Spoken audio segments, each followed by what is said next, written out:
Hi friends, ನಮ್ಮ ಅತ್ತೆ ಮಾಡಿರೋ ಪುಳಿಯೋಗರೆಗೆ ನಾವು ಮೇಲೊಗ್ಗರಣೆ ಹಾಕೋಣ ಬನ್ನಿ. ಪುಳಿಯೋಗರೆಗೆ ಅದನ್ನ ಸ್ಟಾಕ್ ಮಾಡಿ ಇಟ್ಕೊಬೋದು, ಮನೆಯಲ್ಲೇ ಮಾಡಿದರೆ ಆ ಥರ ಮಾಡಿಕೊಟ್ಟಿದ್ರು. ನಾವು ಅದಕ್ಕೆ ಇವಾಗ ಅದನ್ನ ಬಿಸಿ ಮಾಡಬೇಕಲ್ವ, ಸ್ವಲ್ಪ ಮೇಲೊಗ್ಗರಣೆ ಮಾಡ್ಕೊಂಡು ಬಿಸಿ ಮಾಡಿಕೊಂಡ್ರೆ ತುಂಬ ಚೆನ್ನಾಗಿರುತ್ತೆ. ಒಂದು ಪ್ಯಾನಲ್ಲಿ 2 ಸ್ಪೂನಷ್ಟು ಎಣ್ಣೆ ಹಾಕ್ಕೊಳ್ಳಿ. ಎಣ್ಣೆ ಸ್ವಲ್ಪ ಕಾಯ್ದ ನಂತರ ಕಡಲೆಬೀಜ ಮತ್ತು ಮೆಣಸಿನ್ಕಾಯಿ. ಕಡಲೆಬೀಜ ಅದಕ್ಕೆ ಆಲ್ರೆಡಿ ಹಾಕಿದ್ದಾರೆ, ನಾನು ಸ್ವಲ್ಪ ಬೇಕು ಅಂತ ಹಾಕ್ಕೊಂಡೆ. ಒಣಮೆಣ್ಸಿನ್ಕಾಯಿ ಹಾಕ್ಕೊಂಡು ಸ್ವಲ್ಪ ಕೊಬ್ಬರಿ ತುರಿನ ಹುರ್ಕೊಂಡ್ರೆ ಚೆನ್ನಾಗಿರುತ್ತೆ, ಡ್ರೈ ರೋಸ್ಟ್ ಥರ. ಪುಳಿಯೋಗರೆಗೆ ಹೋಯ್ತು ನನಗೆ ಒಬ್ಳಿಗೆ ಆಗಿರೋದ್ರಿಂದ 1 ಸ್ಪೂನಷ್ಟು ಸಾಕು. ಸ್ವಲ್ಪ ನೀರು ಹಾಕ್ಕೊಬೇಕು.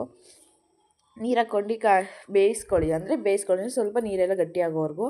ಆಮೇಲೆ ಸ್ವಲ್ಪ ನನಗೆ ಸ್ಪೈಸಿ ಇರಬೇಕು, ಖಾರ ಪುಡಿ ಮತ್ತು ಉಪ್ಪು ಹಾಕ್ಕೊಂಡು ಅದ್ರ ಮೇಲೆ ಸ್ವಲ್ಪ ಕೊಬ್ಬರಿ ತುರಿ ಹಾಕ್ಕೊಂಡೆ.